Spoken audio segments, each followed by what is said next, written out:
como é espetacular. Aleluia. Pode rir, você está numa igreja, você não está num velório, amém? Nós estamos celebrando a um Deus vivo. João, capítulo 3. Evangelho de João, capítulo de número 3, versículo 16. Ninguém conhece esse texto. Texto pouco conhecido das Escrituras, amém? Eu costumo dizer que esse texto que eu vou ler agora, ele é o simplificado, né? É a miniatura, digamos assim, é o resumo da obra de Cristo, é o resumo da obra de salvação, né? Em um só texto parece que está resumido ali, está escancarado diante da gente, tudo aquilo, toda a intenção de Deus para com seus filhos, para com o homem, amém?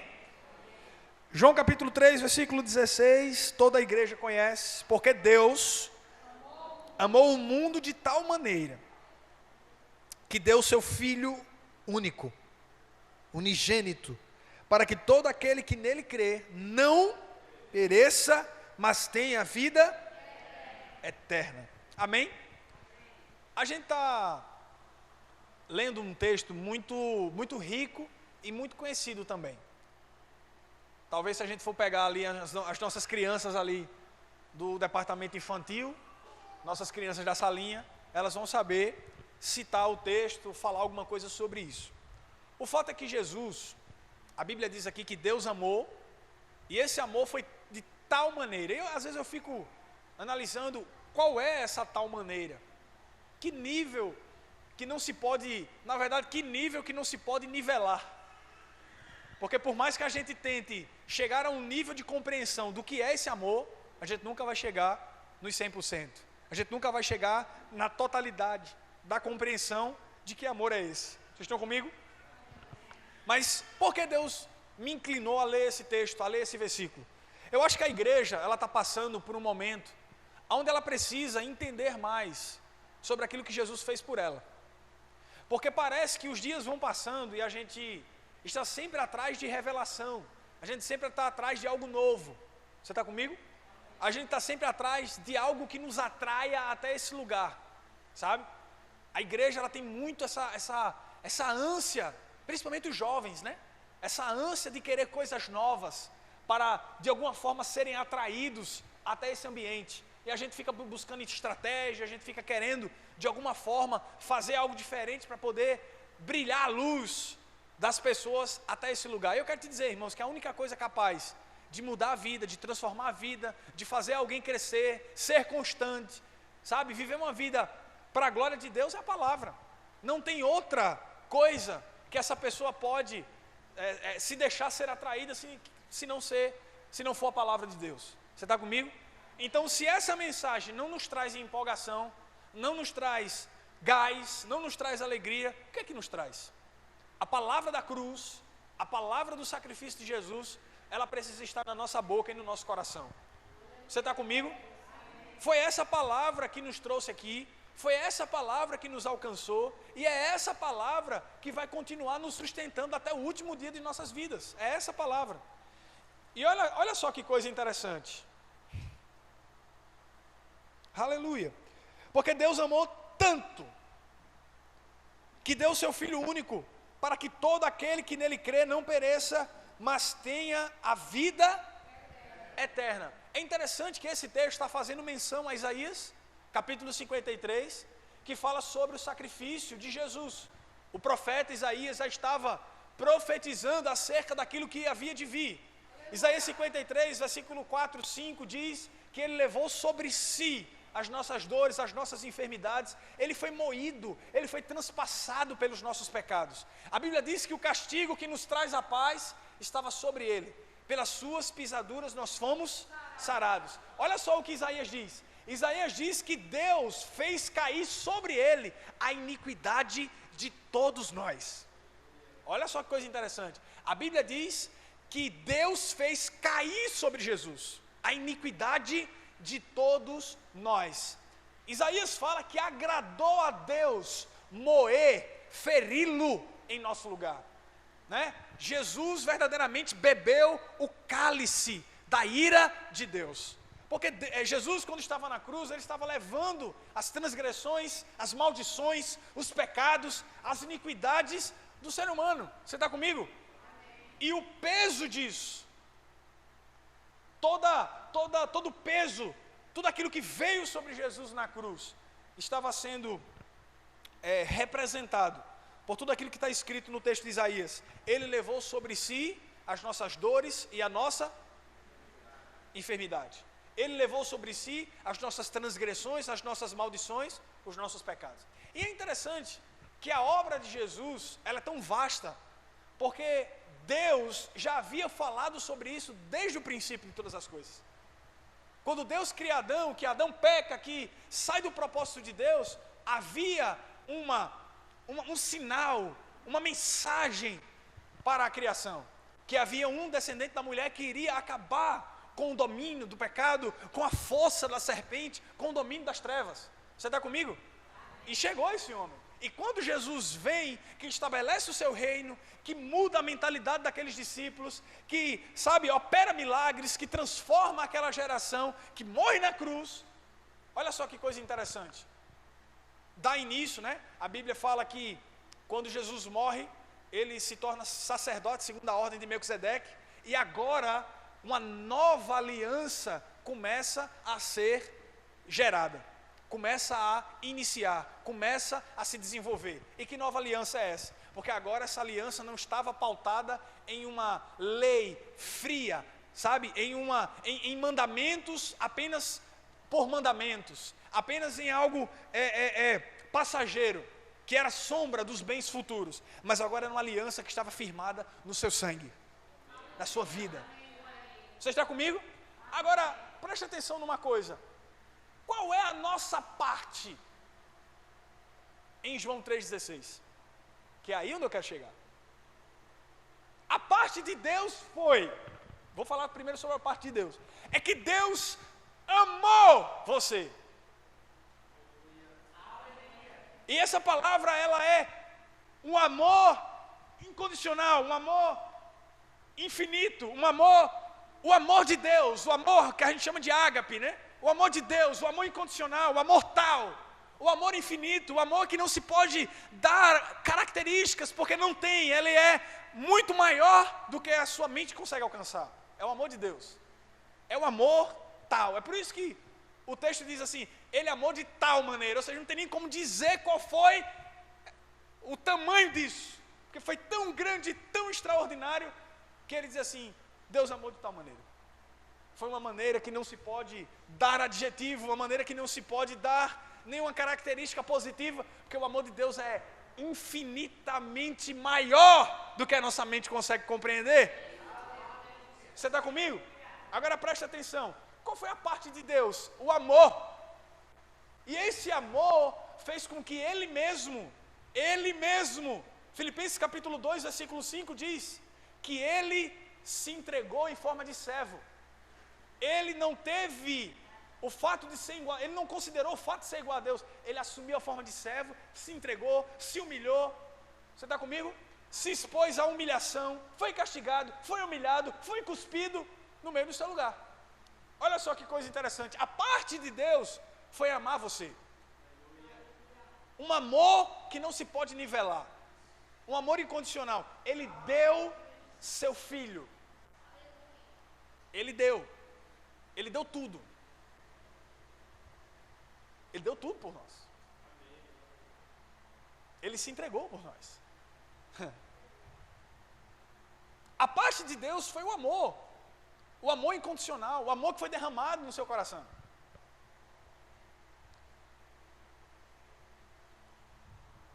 Um amor que não retrocede. Jesus tinha tudo para desistir, não tinha? Mas ele não desistiu. Quantos são gratos por isso? E qual é a tua parte? Aí você pode dizer assim, mas pastor, eu tenho alguma participação na salvação? A Bíblia diz em Efésios capítulo 2 que nós somos salvos pela graça mediante a fé, e isso não vem de vós, é dom de Deus. Não vem de obras, para que ninguém se glorie. Agora preste atenção numa coisa: fé não é obra. A fé, ela não é obra meritória. Ninguém é salvo por mérito. Somos salvos pela graça de Deus. Você está comigo? A fé, ela não é obra. Preste atenção comigo. Não tem fé no mundo que salve sem a graça. Ou seja, o agente de salvação não é a fé, é a graça de Deus. Você precisa acompanhar, você precisa me acompanhar em nome de Jesus. O agente da salvação não é a fé, mas a graça. Você pode ter a fé do tamanho do mundo, sem amor, sem o amor, sem a graça de Deus, o homem nunca vai ser salvo. Não tem fé no mundo que salve se não for a graça. Você está comigo? A graça de Deus, ela é o agente principal e o único para que o homem possa ser salvo. Agora, a fé é o meio que se apropria da graça. A fé é o veículo que se apropria da graça. É a mão que pega a graça. Você está comigo? A fé é a mão que se apropria, é a mão que agarra a graça de Deus. Você está comigo? E essa fé só pode ser liberada através da graça de Deus. Por isso que Deus é tão bom. Você está comigo? Porque você vem para um ambiente como esse, você ouve o Evangelho, o próprio Evangelho gera uma semente no seu coração e o Espírito, ele tenta convencer, ele bate na porta, ele tenta operar na sua vida algo extraordinário. Você está comigo? E a graça de Deus te possibilita responder a esse amor. Quantos aqui responderam com fé? Você respondeu com fé. Pastor, me prova isso. É muito simples. Adão cai, se afasta de Deus. Ele está morto espiritualmente, sim ou não? Sim. Adão cai e morre espiritualmente. Quando ele está envergonhado por causa do seu pecado e ele pega panos para se cobrir, a Bíblia diz que Deus fala com ele. Adão, onde você está? Ele diz, eu tive medo da tua voz. Espera aí, um homem morto pode ouvir a Deus?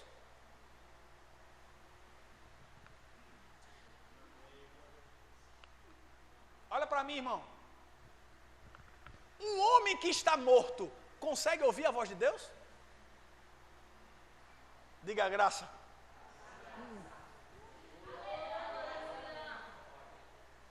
Diga a graça. Adão estava morto ou não estava? Aí ele ouve. Ou seja, preste atenção, o amor de Deus, quando ele opera no homem, ele dá ao homem uma possibilidade e uma oportunidade de reconhecer o seu estado de miséria. É por isso que a referência do jovem que sai da casa do seu pai e que vai viver uma vida dissoluta é o quê? Quando ele volta, o que é que o pai diz? Meu filho estava morto e reviveu. Foi assim ou não era? Sim. Isso era uma referência de alguém que estava morto espiritualmente. O pai disse assim, meu filho estava morto, mas a morte dele, olha só, mesmo ele em um estado de morte, ele pôde reconhecer o seu estado de miséria. O filho morto, distante de Deus, que está fazendo uma referência de alguém que está distante do pai, e o pai ali, com certeza, está fazendo menção espiritualmente a Deus, e o filho, mesmo distante, desgarrado, desviado, como uma ovelha perdida, ele pode, pela graça, ouvir e reconhecer o seu estado de miséria. Você está comigo ou não? É por isso que a Bíblia diz, e o filho caindo em si. Como é que ele cai em si? Como é que alguém pode cair em si? Deixa eu dizer uma coisa para você. Deus, ele pode oportunizar pessoas. Por isso que não tem obra. Por isso que a fé não é obra meritória. Tudo é Deus. Só que qual é a minha... Não é a minha participação para ser salvo, mas qual é a minha reação? Deu para entender agora? Qual é a minha reação? Porque o homem não participa em nada no que diz respeito ao mérito da salvação. Jesus fez tudo por você. Só que existe uma reação do homem muito importante. E que reação é essa? Reconhecimento do seu estado pecaminoso. Ou seja, Deus libera a graça, Deus libera a fé. Você está comigo ou não? Existe fé sem ouvir a palavra, então quem é que dá fé? Deus ou não é? Hein? Se não, eu orava em casa, não precisava nem para a igreja. Eu orava em casa, Senhor, me dá fé, sou salvo. Se não é Deus que dá a fé, quem dá, irmão? Você está comigo? Aí você diz assim, vamos lá, pastor, a fé ela vem pelo ouvir. Só que para ouvir você tem que estar no lugar que Deus está falando. Amém ou não? Então você vem para um lugar onde Deus está falando. O próprio Deus falando, ele começa a gerar fé no teu coração, pela palavra, porque a palavra é Jesus. E ela começa a frutificar fé. E você, por meio da palavra, pode corresponder à graça que está sendo ofertada. Você está comigo? Deus deu Jesus. Deus amou o mundo com amor tal que deu o seu Filho para que todo aquele que nele creia, ou seja, a graça foi ofertada e existe uma reação à graça. E qual é a reação à graça? É a abertura do coração, é o reconhecimento, é a humilhação pessoal. É quando eu olho para o meu estado de miséria e eu digo assim, sozinho eu não consigo. Eu não sou ninguém sem a graça. Eu preciso desse amor. Sem Ele eu não sou nada. Sem Ele eu não sou ninguém. Eu não tenho esperança por mim mesmo. Eu não posso vencer por mim mesmo. Eu não tenho alegria por mim mesmo. Eu não posso alcançar o meu sucesso por mim mesmo. Eu não posso nada por mim mesmo. Eu preciso da graça. O que é a graça? É o favor de Deus, é a oportunidade de Deus dada a você. Você está comigo? É a oportunidade de Deus dada para você. Só que é interessante, a graça de Deus, ela é dada sem nenhum olhar de Deus para aquilo que você pode oferecer. Por que a graça de Deus é algo tão extraordinário? Porque Deus, Ele não está interessado naquilo que você pode dar. Porque você não tem nada para dar.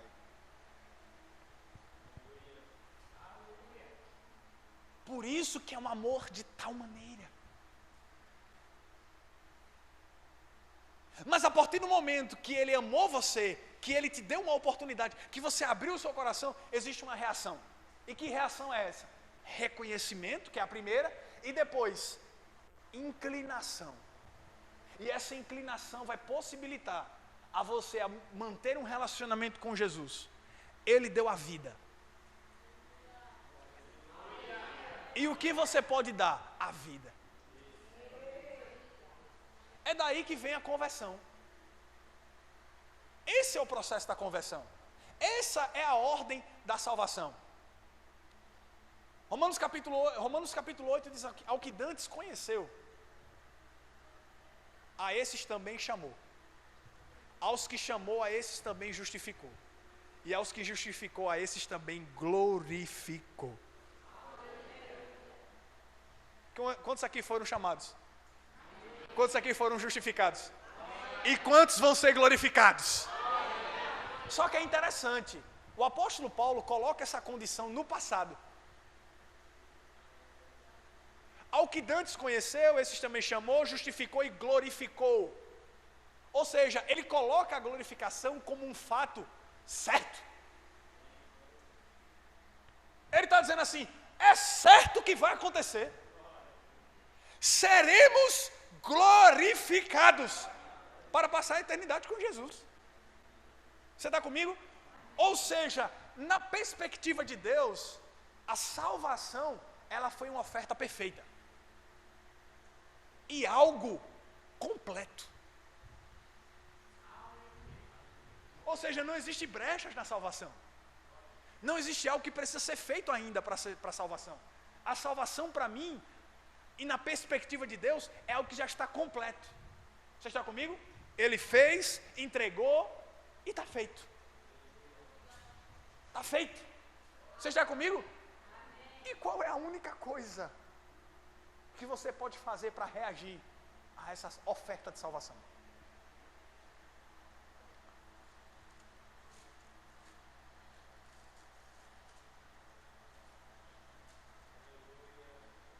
Porque Deus amou o mundo. O mundo aqui é mundo criação, cosmos. Todas as pessoas. Você está comigo? Todo mundo que se desvie dessa visão está fora da Bíblia. Se tem alguém que diz assim, Deus amou o mundo, mas não é todas as pessoas, está fora do contexto daquilo que a Bíblia diz. Você está comigo? Amém. Amém? Glória a Deus. Deus amou a todos. É por isso que o texto de Isaías diz que Deus fez cair sobre ele a iniquidade de todos. A Bíblia faz referência a todos os homens. É por isso que o apóstolo João, ele diz assim, filhinhos, eu vos escrevi essas coisas. Ele diz assim, filhinhos, eu vos escrevi essas coisas para que não pequeis. Mas se pecardes, tendes um advogado, Jesus Cristo o justo. Ele é a propiciação para os pecados, e não só os nossos, mas os de todo. Vocês conhecem o texto ou não? Não só os nossos, mas os de todo mundo. Ou seja, todos são alvos da graça. Diga todos. Diga todos. São alvos da graça. E o que é que a gente pode fazer para reagir a essa graça? Ele diz, todo aquele que nele crê. E tem muita gente que bota uma firula nesse negócio. Não, porque crê, não sei o quê. Não, crê. O que é crer? Crer é pegar. Crer é dizer assim, eu quero para mim isso aí. Isso aí é meu. Eu agarro para a minha vida. Esse negócio que esse pastor está falando aí, isso é para a minha vida. Eu quero para mim isso aí. É meu. Crer é você se apropriar de algo. Crer. Pegar. Receber. Está comigo? A gente tem a definição de fé da Bíblia. Hebreus capítulo 11, versículo de número 1 diz: a fé é o firme fundamento das coisas que esperamos e a convicção de coisas que nós não vemos. Ou seja, a fé é isso. A salvação é algo invisível, sim ou não? Mas você crê que Jesus te salvou. E essa salvação, ela se manifesta como? Como é que essa salvação se manifesta? Na sua vida, por meio de duas razões. Primeiro, a salvação ela se manifesta de duas formas, através da fé. E como ela se manifesta no teu corpo? Por meio de duas coisas. Primeiro, a salvação a soteriologia, ela é um pacote completo. Primeiro, do que acontece com a minha vida na terra diante das circunstâncias. Ou seja, como eu vou reagir diante das doenças? Como eu vou reagir diante dos problemas? Como eu vou reagir diante do problema financeiro? Como eu vou reagir diante desse mundo? Como eu vou reagir diante do pecado? Então a salvação, ela se opera diante das circunstâncias dessa vida. Você está comigo? Amém. Como o homem salvo, ele reage ao pecado, entendendo que é livre dele. Vocês precisam chegar na revelação que eu estou passando. Olha só, como um homem salvo reage ao pecado, entendendo que não é mais escravo. Como um homem salvo reage à doença, entendendo que Jesus já levou sobre si toda a dor. Como um homem salvo reage à miséria, entendendo que Deus morreu na cruz para que eu não fosse miserável. Como um homem salvo, ele reage à maldição. Jesus morreu na cruz para que eu não fosse maldito. Galatas capítulo 3, versículo 13 diz: maldito todo aquele que for pendurado no madeiro. Ele se fez maldito por minha causa. Então eu não preciso estar debaixo de maldição, porque ele se fez maldição para que eu não fosse maldito. Como um crente salvo reage diante das loucuras desse mundo? Porque a Bíblia diz que aqueles que são amigos de Deus são inimigos do mundo. Então, ou seja, o salvo, ele se coloca numa posição de diferença das coisas dessa vida. E isso se manifesta no meu corpo, mas isso também se manifesta no espírito. De que forma? Quando eu entendo que a minha vida aqui é passageira diante daquilo que está no final do texto. Pastor, e o que é que está no final do texto? Ele diz: porque para que todo aquele que nele crê não pereça. O que é não perecer? Para mim, o não perecer, diante do texto bíblico que a gente acabou de ler, não tem nada a ver com o não padecer isso aqui.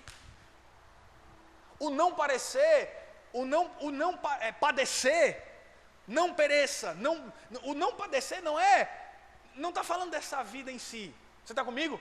Não é que nessa vida a gente não vai passar por privação, por problema, por angústia, por decepções, não é nada disso. O não perecer é que, para que todo aquele que nele crê, não morra. E inclusive em outras traduções diz isso. Para que todo aquele que nele crê não morra como pastor. Então eu estou imortal agora, não vou morrer, não vá para o inferno. Para que todo aquele que nele crê não morra eternamente, mas viva eternamente. É isso que o texto está dizendo. É isso que o texto está dizendo. Para que todo aquele que nele crê não seja destinado ao abismo, mas que viva. Que viva. Que viva. Ou seja, qual é a promessa de Jesus aqui? Qual é a afirmação de Cristo aqui? Você crê em mim? Então existe uma morada preparada para você. Você vai viver eternamente. Deus, você não percebe uma coisa? Que Jesus aqui está resgatando o princípio de todas as coisas. E qual é o princípio de todas as coisas? Adão foi criado para viver eternamente.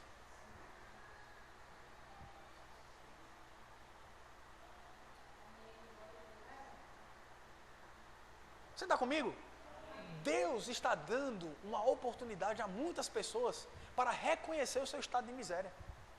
E quando eu digo de miséria, não estou falando dessa vida não. Eu estou falando da sua miséria espiritual. Dizer assim, Senhor, eu não consigo. Senhor, eu não posso sozinho. Senhor, eu não consigo viver sozinho. Senhor, eu não posso sozinho. Sozinho não dá. Eu não posso resolver a minha vida com as minhas forças. Eu não posso resolver os problemas com a força do meu braço. Senhor, eu não consigo todo. Senhor, eu sou fraco diante daquilo que está diante de... Não posso, eu não posso. Não dá para resolver os problemas com a minha inteligência. Não dá para me seguir até o fim sozinho. Não dá para me seguir. Irmãos, a porta é larga. A porta que Jesus disse que o caminho, que o final era trevas, era perdição, ela é larga. É por isso que Jesus fala de duas portas, de dois caminhos. Um caminho é estreito. E por que ele disse que é... Preste atenção numa coisa. Por que ele disse que o caminho é estreito? Olha só, não é porque... Tem muita gente que diz assim, eita, o caminho é estreito, viu? Faça um jejum para emagrecer porque o caminho é estreito. Não tem nada a ver com isso. Já vi a heresia, né? O pessoal falar isso. Não tem nada a ver. Sabe por que o caminho é estreito? Porque pouca gente passa por isso, por ele. É porque Jesus está falando, porque o caminho é estreito. Não é falando de um caminho. Tem muita gente que parece uma fenda, né? Jesus está falando de um caminho literal. Para mim, isso no caminho não tem nada a ver com literalidade. Jesus está falando de um caminho literal. Jesus está falando o seguinte, olha, o caminho que eu estou proporcionando para vocês, ele é mais complicado do que o outro. O caminho que eu estou oferecendo para vocês, olha, sabe por que muita gente vai por lá? Porque é fácil por lá. A porta larga, ela indica a facilidade. É mais fácil passar pelo largo ou pelo estreito? Pelo largo. Jesus está falando de uma porta, ele está fazendo uma referência, uma figura de linguagem, para ele dizer o seguinte, é mais difícil por aqui, só que existe uma recompensa no final, que o outro lado não pode oferecer. Vale a pena. É bom. O final é vida eterna. Você está comigo? Para que todo aquele que nele crê não pereça. E o que é perecer? Perecer não tem nada a ver com morte física, não. As pessoas estão perecendo aos poucos e nem sabem. Seguindo os seus próprios caminhos. Seguindo as suas próprias escolhas de pecado, sabe? Não estão entendendo que o caminho que elas estão percorrendo vai dar em trevas. Agora, irmãos, preste atenção, você quer ter um ano mais extraordinário da sua vida? Você quer ter um ano mais extraordinário da sua vida? Você crê que esse ano vai ser diferente para você? Eu preciso estar no lugar certo, fazer as escolhas certas. E eu preciso tirar do meu caminho as influências erradas. São 3 máximas. Eu preciso estar no lugar certo, fazer as escolhas certas e tirar do meu caminho as influências erradas. O que é que Jesus diz aqui? Que ele deu a vida, ele se entregou. Deus amou o mundo que deu. O que é que você está disposto a dar? Ah, pastor, mas o senhor acabou de dizer que é de graça, Deus não cobra nada de mim, esse evangelho não me cobra nada, esse evangelho, não tem nada que eu possa dar que seja equiparado ao sacrifício de Jesus. É verdade, não tem nada que você possa dar que seja no nível daquilo que Jesus deu. Por quê? Porque o que Jesus fez por você é perfeito, sabe, é magnífico, é muito maior do que aquilo que você pode imaginar. Agora preste atenção, existe uma reação a esse sacrifício que faz com que Deus se alegre conosco. Existe uma reação a esse sacrifício que faça Deus olhar para você e dizer assim, valeu a pena. Agora, é interessante que nós precisamos entender isso a cada dia. Irmãos, viver para a glória de Deus, os filhos precisam entender isso. Você está comigo? Olha só, vamos continuar lendo? Pois Deus enviou seu Filho ao mundo, não para condenar o mundo, mas para que o mundo fosse salvo. Quem nele crê não é condenado, mas quem não crê já está, por não crer no Filho. Este é o julgamento, diga, este é o julgamento. A luz veio ao mundo, mas os homens amaram as trevas e não a luz, porque as suas obras eram más.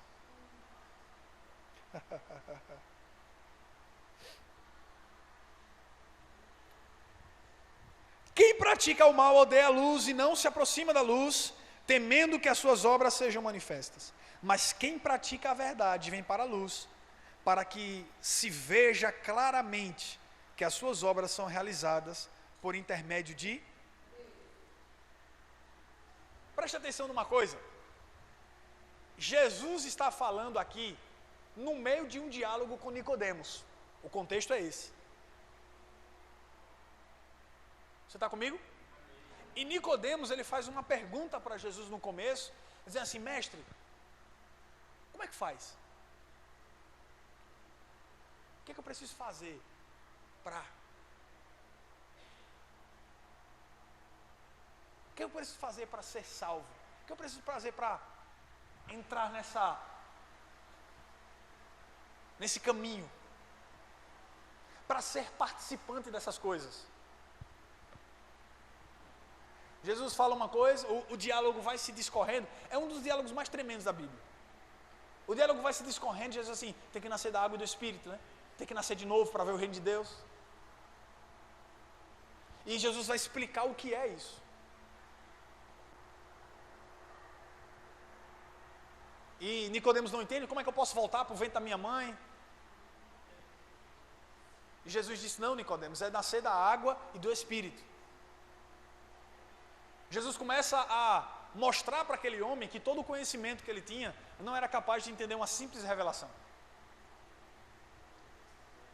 Porque todos estavam acostumados ao processo de salvação por meio do mérito, por meio daquilo que eu posso fazer. Por isso que a primeira pergunta que ele diz assim, o que é que eu posso fazer? O que eu posso fazer para ser? O que eu posso fazer para me tornar? O que eu posso fazer para crescer? O que eu posso fazer para receber? Deixa eu dizer uma coisa para você, irmãos. Nós estamos sempre procurando meios de tornar o relacionamento com Deus mais fácil. Né? Quando a gente vai no Google, que a gente está procurando uma receita de bolo, o que é que a gente faz? Receita de bolo de cenoura mais fácil. Como é que faz o glacê? Receita completa, tutorial completo, tudo completo, passo a passo. Não é assim ou não? Porque a gente quer saber sempre, inclusive se tiver um segredo no meio, a gente quer saber. O segredo de fazer um bolo mais gostoso. A gente quer sempre saber a maneira mais fácil de chegar. E no natural isso é até bom. Talvez aquilo que você estava conseguindo em 3 horas, às vezes você vê um tutorial, você consegue em meia hora. Porque a revelação chega, o conhecimento gasta tempo com besteira e começa a fazer o que é para fazer, né? Só que no reino de Deus não funciona assim. No reino de Deus não tem tutorial. No reino de Deus não tem, eu queria, não. No reino de Deus tem processo. No reino de Deus não tem assim, como é que eu posso fazer de uma forma mais rápida? Não. No reino de Deus as coisas são conquistadas pela fé. E aquele que crê nunca se apressa. Ei, tu já parou para pensar numa coisa? Esses dias eu estava meditando numa coisa que é interessante. Jesus deu a sua vida, não deu? Nós estamos dispostos a dar a nossa. Porque, peraí, preste atenção numa coisa. No Getsemane, Deus não desistiu, Jesus não desistiu, Ele foi até o final, Ele deu tudo, Ele fez. O testemunho de Jesus acerca das nossas vidas é uma coisa extraordinária. Deus, Ele não blasfemou, Deus quando estava na cruz, Ele não xingou os soldados, Ele não disse uma palavra torpe, Ele não fez nada. Cara, Jesus pediu água, deram vinagre. Jesus tinha tudo, Janus, para, espraguejar, falar alguma coisa errada, sabe? Ele estava ali como ser humano também. Jesus tinha tudo para, dar um deslize. Só que Ele não fez. Ele não fez. Ele tinha todo, você às vezes de repente uma briga de trânsito ali, você já perde a paciência. Irmão, Jesus foi cuspido, humilhado. Não deu uma palavra, a Bíblia diz como ovelha muda. Aí é interessante o seguinte, eu estava meditando sobre isso esses dias, coisa extraordinária. Deus deu a vida. Entregou tudo que Ele tinha. É por isso que eu digo, às vezes a gente perde o tempo da visitação. Porque nós não estamos dispostos a fazer sacrifícios simples. E eu te digo, irmãos, uma coisa. Você já recebeu um presente maravilhoso? Um presente que você não tinha condições de retribuir à altura? Eu já recebi presente tão caro que eu não tinha nem como retribuir. Se eu pegasse meu salário todinho e não dava o valor de comprar. Está comigo? E o que é que você pode fazer? Ser grato. Talvez você não faça algo que se aproxime daquilo que você recebeu, mas só atitudes de gratidão, a outra pessoa já fica muito feliz. Não é assim? E eu tenho certeza que no coração da outra pessoa, ela não deseja que você de alguma forma equipare, porque foi dado. E quando a gente dá é de graça. Aquilo que é dado não é algo que precisa de um retorno. Deu, dado é dado. Não é assim? Dado é dado. Porque se for de outra forma é venda, não é dado. Quando é dado de graça. Agora preste atenção numa coisa. Olha só que interessante, eu estava pensando nisso. Deus deu tudo. Será que a gente está disposto a fazer pequenos sacrifícios? Não é para se equiparar aquilo que Ele fez. Mas será que nós estamos dispostos a fazer pequenos sacrifícios para sermos gratos? Irmãos, nós estamos vivendo uma geração de crentes fracos, viu? É por isso que eu amo essa igreja. Vou dizer não, é por isso que eu amo vocês, eu amo essa igreja. Porque aqui tem pessoas desprendidas, pessoas que vão, pessoas que doam as suas vidas, pessoas que fazem, que se movem. Aí pastor, se a gente é assim, porque o senhor está ministrando nessa palavra. Irmãos, a gente precisa entender que isso não é só apenas no que diz respeito a ofertar dinheiro, a fazer alguma coisa para a igreja, a limpar, a passar, a tirar a poeira. Não. Isso diz respeito à tua vida espiritual, a entrega. É a gente passar 1 hora a menos fazendo alguma coisa para a gente, é a gente passar 1 hora a mais orando. É a nossa vida espiritual, é a gente passar 1 hora a menos no nosso dia, muitas vezes conversando algo que não edifica, para a gente poder estar mergulhado nas coisas do Espírito. É muitas vezes a gente entender que se tem alguém da nossa família passando por uma situação difícil, Deus quer me usar para fazer uma visita naquela casa e manifestar a cura pelo meio do nome de Jesus. É que se tem alguém na nossa casa que está passando por um problema, Deus quer usar a nossa vida. Deus quer usar a vida do irmão que está do seu lado. Você está comigo? Precisamos ser sensíveis. E a gente fica orando assim, Deus me usa, Deus me usa, Deus me usa, Deus me usa. E a situação do nosso lado, e a gente está pedindo para Deus nos usar. Deus me usa. Tem gente doente na tua casa, na tua família.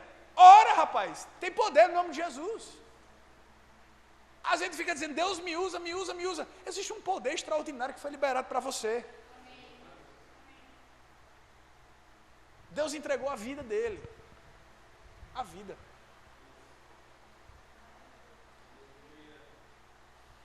Nós estamos com muita...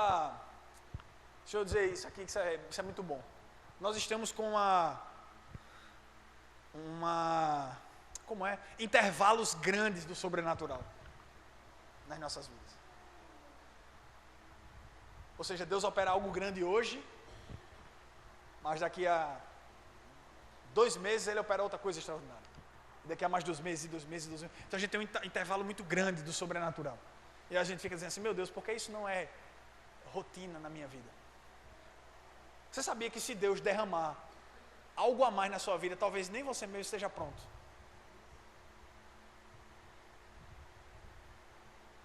Porque a revelação da graça de Deus, ela está disponível para todos. Mas tem muita gente que ainda não entendeu.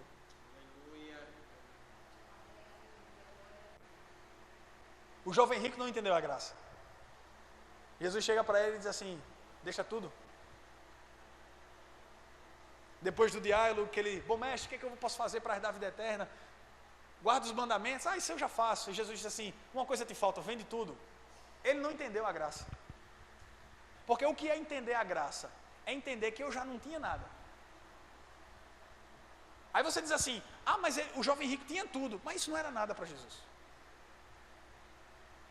O que é entender a graça? Eu já não tinha nada. Jesus está me oferecendo alguma coisa.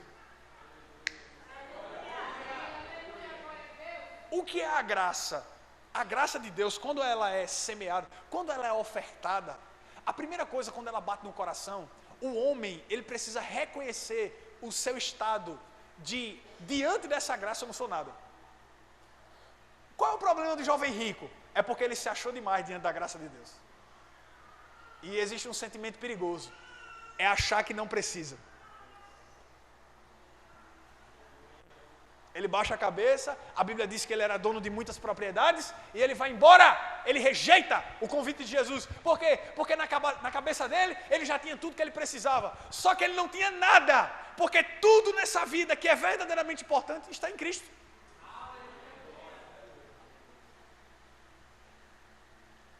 Augusto Cury, ele diz uma coisa interessante. Eu não sou um grande leitor de Augusto Cury, não leio quase nada, na verdade, mas ele diz uma coisa interessante. Ele diz assim, eu já vi ricos em favelas e miseráveis em palácios.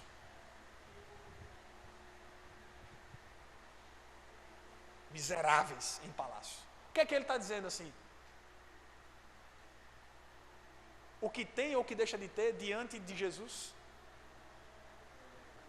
é o quê? Um homem que foi estudar a mente de Cristo e era um dos maiores, ele se considerava o ateu dos ateus. Ele diz, eu fui mais ateu do que todos, só que eu fui estudar sobre Jesus. E aí não teve como. Porque quando eu fui estudar sobre Jesus, ele disse assim, esse homem não cabe na minha cabeça.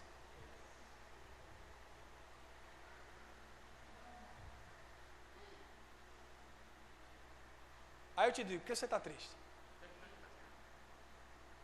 Aí eu te digo, porque um problemazinho é capaz de tirar sua fé, sua alegria. E por que você não é capaz de ouvir um não, às vezes? E por que as suas estruturas elas são facilmente abaladas quando acontece algo na sua vida? E por que o medo é capaz de acabar com o sorriso que está no seu rosto? Porque talvez você ainda não entenda aquilo que Jesus fez por você. Porque no dia que você entender, a fé, ela é o combustível para você se apropriar dessa graça que está sobre a sua vida. E quando você entende, o medo vai embora, a frustração vai embora, acaba o sentimento de desânimo. Pastor, eu estou tão desanimado. Pastor, o senhor não fica desanimado, não? Fico por 3 segundos.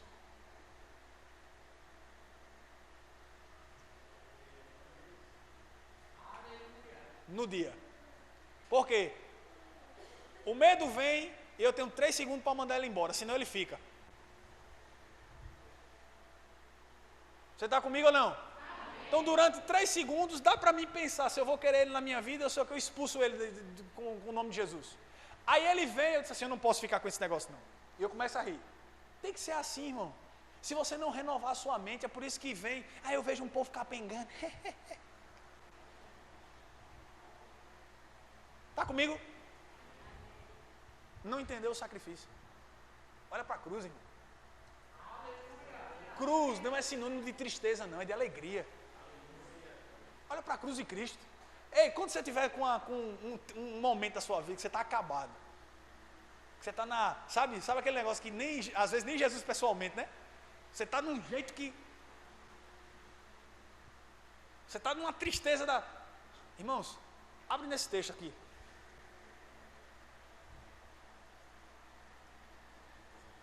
Aí você canta aquela música de Eliezer. Depois que você lê esse texto,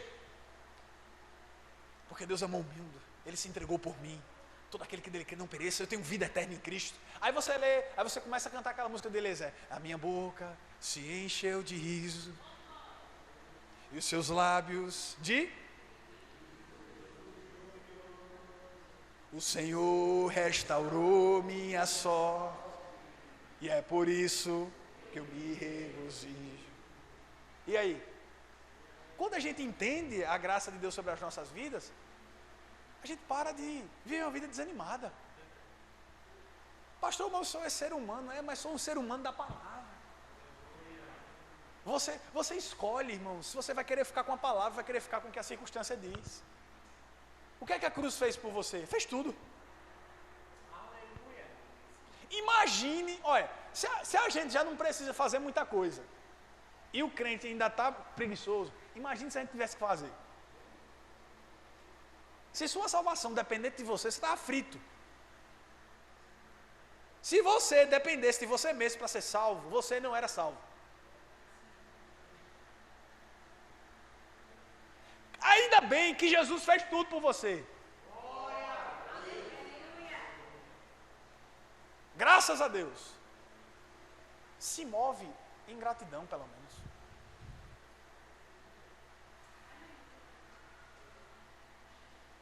Existe um sentimento de gratidão que invade a minha alma, invade o meu espírito, o meu coração. Senhor, obrigado, porque eu não teria força se não fosse você. Porque eu não me movia se não fosse você. A Bíblia diz, nele nós nos movemos e existimos. Ele é a causa. Ele é a causa do meu andar. Ele é a causa do meu respirar. Eu tinha uma música que a gente cantava que era muito boa. Que era assim, eu tenho nas minhas mãos, eu tenho nos meus pés, eu tenho no meu falar, eu tenho no meu andar, eu tenho em todo o meu ser. Né? Era uma música que a gente cantava na Igreja Vida Cristã que era... Olha o que o Senhor tem feito. Olha o que o Senhor tem feito. Ele curou meu corpo, tocou minha mente, me salvou. Em todo o tempo eu louvarei o seu nome. Isso é o que vamos fazer. Comigo louve. Olha o que o Senhor tem feito. Aí diz assim, eu tenho nas minhas mãos, eu tenho nos meus pés, eu tenho no meu falar. Eu tenho o quê? Eu tenho uma alegria do Senhor. A gente cantava essa música. Essa música ela é do irmão Reagan. Ela é do Rema de Oklahoma, nos Estados Unidos. E a gente traduziu e a gente cantava ela na igreja. Quando começava, eu tenho. O fogo pegava. Eu tenho. E assim, quando você entende que é por sua causa, foi por você. Aí a gente entende o que aquela irmã da dança sentia. A gente entende porque a gente dança, porque as pessoas começam a entender porque a gente está aqui, a gente se move de uma forma diferente. Porque é Jesus. Chega no seu trabalho, começa a sorrir, a pessoa não vai entender nada, vai perguntar por que você está sorrindo, diz assim, porque Jesus é bom. Jesus é bom. É porque Ele morreu por mim. É porque eu recebi uma palavra que você não tem noção da palavra forte que eu recebi. Jesus morreu por mim, Jesus é dono da minha vida. Aí você já começa a pregar, Ele pode ser dono da sua também, é só você crer. Entregar a sua vida. Está comigo? Falta a revelação do Jesus ressurreto.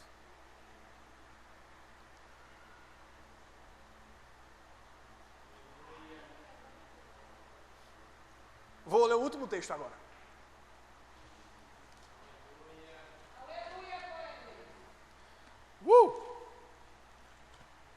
Apocalipse capítulo 21.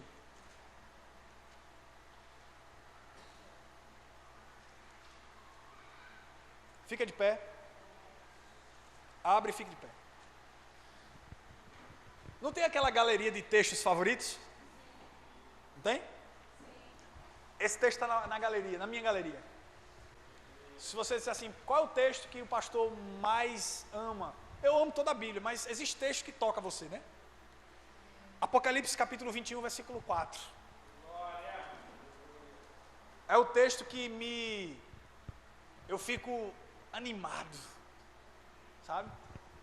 Porque tem muita gente que espera Jesus para essa vida. A Bíblia diz, 1 Coríntios capítulo 15, versículo 29, versículo 39, eu não me recordo agora, se eu não me engano é o 29. Se eu espero em Deus apenas para essa vida, eu sou o mais miserável de todos os homens. Pode vir, louvor. Eu não espero em Deus apenas para essa vida. Se eu esperar em Deus, se eu espero pelo meu Deus, apenas por aquilo que Ele pode fazer nessa vida, irmãos, eu estou sendo muito pequeno.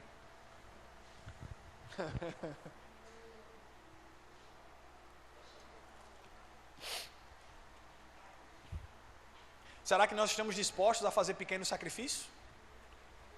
Será que nós estamos dispostos a fazer pequenos sacrifícios? Você pode dizer assim, mas pastor, como assim? Jesus já se sacrificou por mim. Se Ele sacrificou por mim, a Bíblia diz em Filipenses, tendo em vós o mesmo sentimento. Se Ele se sacrificou por você, se sacrifique por outros.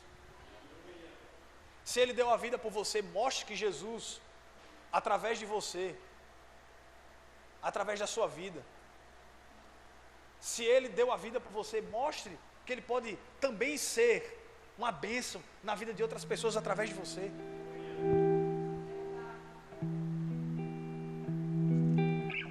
Diz assim o texto. Biblicamente não tem conexão com aquilo que eu estou pregando no contexto. É um outro texto, é uma outra passagem, é outro livro, é outro autor. Você está comigo ou não? A gente estava lendo João, aqui a gente está lendo Apocalipse. São dois momentos distintos da história. Agora preste atenção numa coisa. Entendam aquilo que eu estou falando aqui. Eu só li um texto, que foi João 3,16. Eu citei muito, mas ler mesmo eu só li um. Esse vai ser o segundo. Talvez não tenha conexão no contexto histórico, mas vai fazer todo sentido para aquilo que eu vou encerrar agora. Apocalipse capítulo 21, versículo de número 4, diz assim: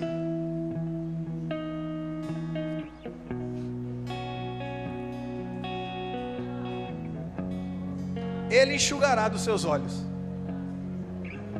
toda lágrima. Ei, eu posso, vocês podem concordar comigo que Jesus em João 3,16 ele prometeu uma vida eterna?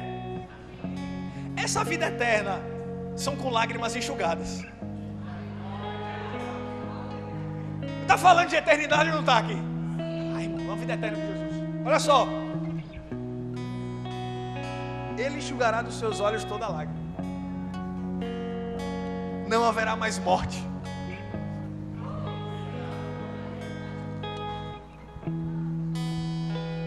Nem tristeza. Nem choro. Nem dor. Pois a antiga ordem já passou. Aí ele diz uma coisa, oh meu Deus, esse Jesus é lindo. Aquele que estava sentado no trono, ele estava onde? Ele diz: estou eu fazendo nova todas as coisas. E ele diz a João, ele diz: escreve isso, porque essas palavras são verdadeiras e dignas de confiança. Você pode imaginar Jesus respaldando aquilo que ele mesmo está dizendo. Ele diz assim: eu vou enxugar dos seus olhos toda lágrima. Quem aqui já chorou muito? muita tristeza, muita dor, muita tribulação, muito sofrimento. Existe uma vida eterna que não vai ter nada disso. Ele diz assim, Ele vai enxugar. Essa vida que você está vendo aqui, cara, é um ensaio. Essa vida aqui é apenas a semente, é o princípio daquilo que você vai viver na eternidade. Essa banda, esse ministério de louvor aqui é um ensaio do que aquilo que a gente vai fazer no céu. A gente vai cantar lá, meu irmão, aí lá vai ser verdadeiramente a realidade das coisas. Aqui a gente está ensaiando para cantar com Jesus lá. Aí ele diz, Ele enxugará toda lágrima. Ele diz o seguinte, Ele diz, não terá tristeza, não terá dor, choro. Ele vai enxugar as lágrimas, não vai ter choro. Aí ele diz, você pode imaginar Deus respaldando Deus? Ele diz uma coisa, ele diz assim, escreva. Por quê? Porque é verdade. Essa palavra, ela é digna de confiança. Dá para confiar ou não dá num Deus desse? Eu quero dizer uma coisa para você. Eu estava lendo um texto, acabei de ler com você, que diz que nós vamos ter uma vida eterna. E essa vida eterna não vai ter dor, não vai ter tristeza, não vai ter choro.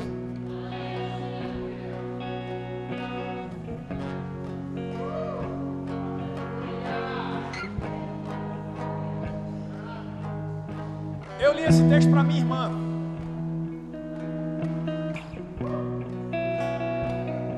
Porque eu falei para ela assim, eu disse, a nossa visão está muito limitada da eternidade. Precisamos olhar para a gente como Deus nos vê. E lá não tem choro. Lá não tem dor. Lá não tem sofrimento. No céu não tem essas coisas. Aqui, enquanto você estiver nessa terra, você vai ter que conviver com as tribulações, com a morte, enquanto você estiver aqui. Mas existe algo maior.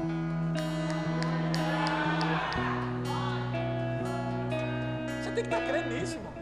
É a promessa do Evangelho. Ele enxugará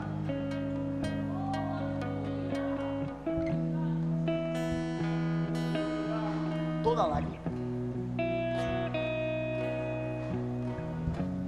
E sabe por que eu fico feliz com isso? Porque o diabo já fez muita gente orar.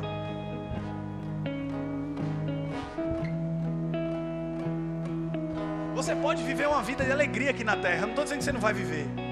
Mas existe uma promessa aonde nunca mais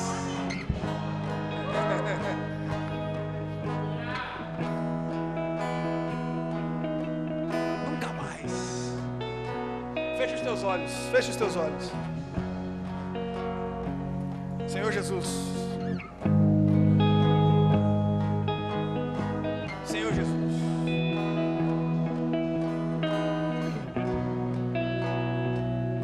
Senhor Jesus, a voltar.